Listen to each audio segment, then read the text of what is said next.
Έχουμε ένα F12 πίσω μας. Ας το να περάσει, ας το να περάσει. Όχι, πες τα φώτα. Πες την έρθει δίπλα. Δεν τράβα, μην το δει το κινητό. Ατμόσφαιρα είναι. 300. Πάμε, πάμε. Τρίτη. Ένα F12.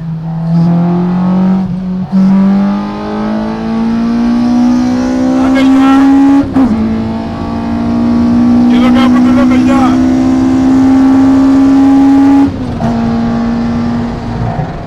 Καλά, εντάξει, αποστάση είναι. Το τράβηξες ρε μαλάκα. Τράβηξε, ξεράσει, ήταν τύπος. Τι αυτό είναι. Και βρήκαμε το μυστικό της επιτυχίας. Είχαμε βγάλει το αποσμητικό.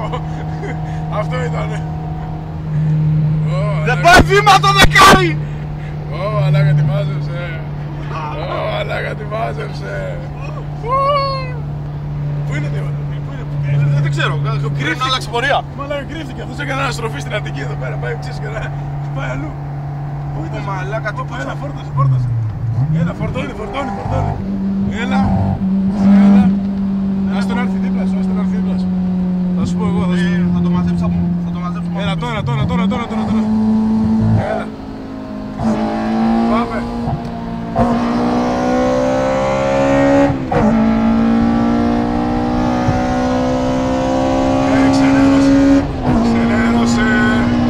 Ξενέρωσε.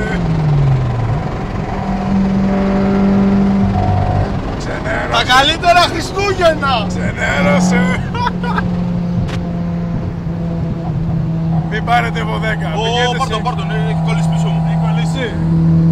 Έλα, τι έχει κολλήσει, ξενερώσει ζωή το